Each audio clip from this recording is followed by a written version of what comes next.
आप देख रहे हैं पल पल न्यूज और मैं हूं आपके साथ नदीम अकरम। कर्नाटक जो है इन दिनों नफरत का हब बनता जा रहा है। देश में कर्नाटक में सबसे ज्यादा नफरत परोसी जा रही है, जिसमें मुस्लिम समुदाय को टारगेट किया जा रहा है। जहां पहले हिजाब के मामले में मुस्लिम महिलाओं के साथ बदसलूकी की खबरें सामने आई, तो वहीं हमने देखा कि किस तरीके से एक बजरंग दल के कार्यकर्ता की हत्या हो जाती है और उसके बाद मुसलमानों को टारगेट किया जाता है, उनकी घरों और दुकानों को आग के हवाले कर दिया जाता है। और फिर कर्नाटक की सरजमी से ही ऐलान होता है हिंदूवादी संगठनों द्वारा कि भाई जितने भी मुस्लिम व्यापारी अगर हिंदू मेले में अपना व्यापार करते हुए दिखाई दिए तो उनका बहिष्कार किया जाएगा।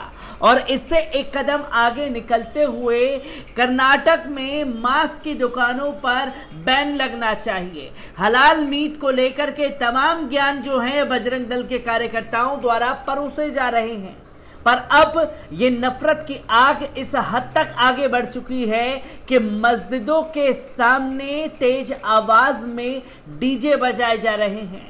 और जब इसका विरोध किया जाता है, इसे रोकने के लिए कहा जाता है, तो मस्जिद के ऊपर पथराव कर दिया जाता है। नमाजियों के ऊपर पथराव की घटना सामने आ रही है कर्नाटक से। पहले इस वीडियो पर नजर डाल लीजिए।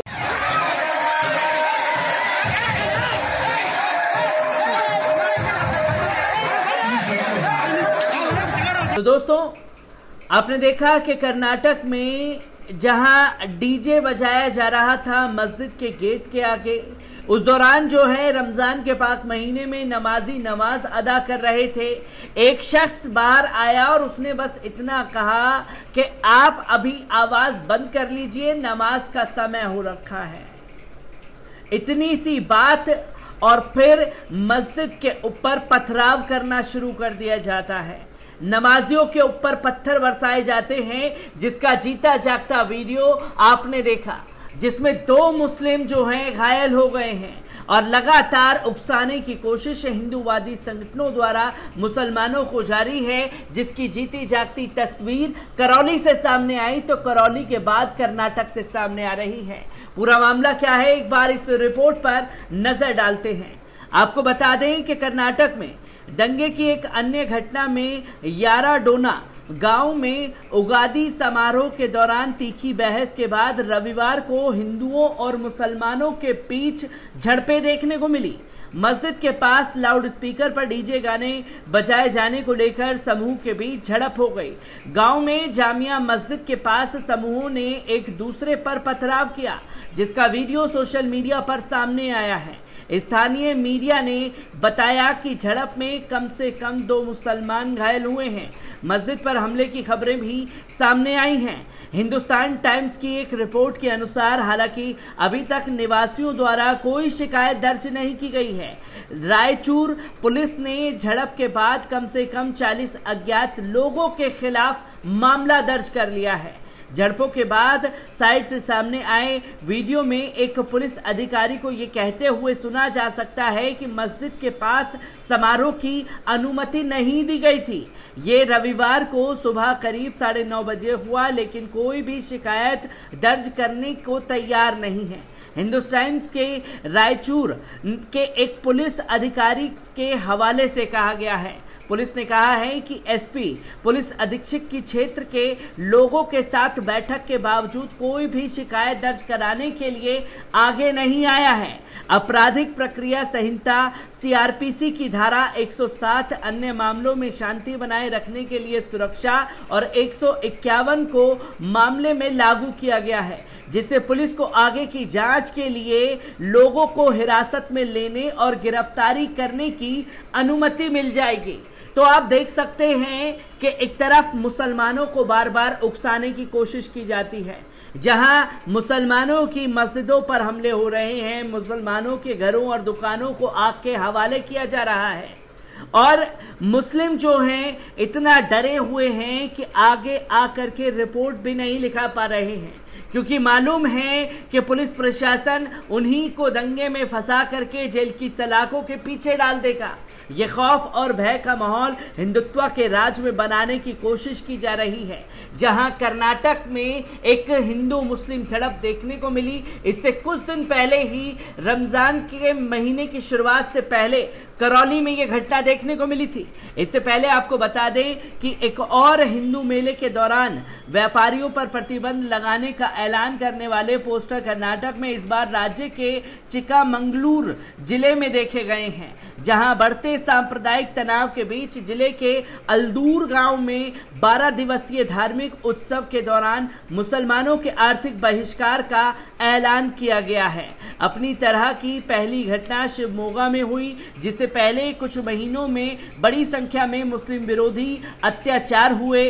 कोर्ट में मरिकंबा यात्रा की आयोजन समिति को मुसलमानों को त्योहार के लिए स्टॉल लगाने से रोकने के लिए मजबूर होना पड़ा था। 22 मार्च से शुरू हुए 5 दिवसीय उत्सव की योजना समिति हिंदुत्व नेताओं और समूहों के दबाव के आगे झुक गई है। यह बताया गया है कि समिति को एक हिंदुत्व समूह की निविदा आवंटित करने के लिए मजबूर किया गया था, क्योंकि भाजपा, बजरंग दल और विश्व हिंदू परिषद के नेताओं ने मांग की थी कि त्योहार के दौरान किसी भी मुस्लिम को दुकानें लगाने की अनुमति नहीं दी जाएगी। ये तस्वीरें लगातार कर्नाटक से सामने आ रही हैं, जो चीख चीख करके बयां कर रहा है कि कर्नाटक के हालात जो हैं वो बदल चुके हैं। और बीते कुछ हफ्तों की रिपोर्ट कार्ड को उठा करके देखा जाए तो उत्तर प्रदेश से भी ज्यादा नफरत फैलाने में कर्नाटक आगे निकल चुका है। आपको बता दें कि कर्नाटक में मई 2023 में होने वाले अगले विधानसभा चुनाव से पहले अभूतपूर्व सांप्रदायिक ध्रुवीकरण हो रहा है, जहां हिंदू मुस्लिम ट्रम्प कार्ड खेला जा रहा है। विश्लेषकों ने चिंता जताई कि आजादी के बाद के 75 वर्षों में यह पहली बार है कि राज्य में इस तरह का गहरा ध्रुवीकरण देखने को मिला है।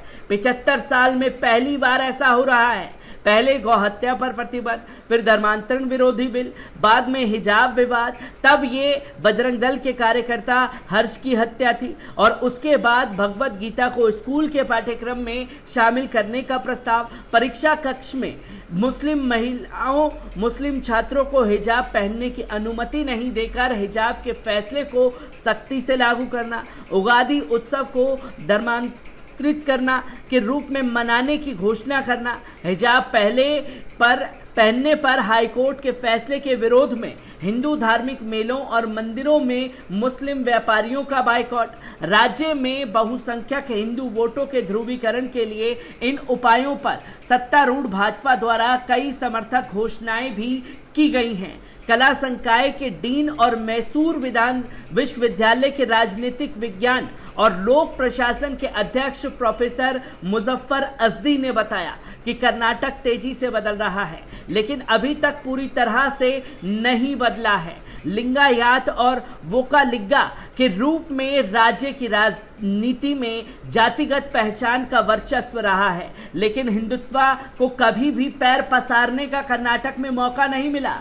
अल्पसंख्यकों ने एक प्रमुख भूमिका क्यों निभाई, क्योंकि समाज काफी सहिष्णु था। हमारा एक सामंजस्यपूर्ण समाज रहा है। हमें देश के बंटवारे, लूटपाट या तबाही की कभी याद नहीं थी। कर्नाटक का इतिहास अलग है। यहाँ सांप्रदायिक राजनीति सिर्फ 30 साल पुरानी है, लेकिन अब जातिगत पहचान को बदलकर हिंदुत्व किया जा रहा है। कापू के कलीकंबा मंदिर में जहां मुस्लिम व्यापारियों पर प्रतिबंध, अल्पसंख्यक समुदाय के एक परिवार के संगीतकारों ने एक धार्मिक मेले के दौरान संगीत बजाया।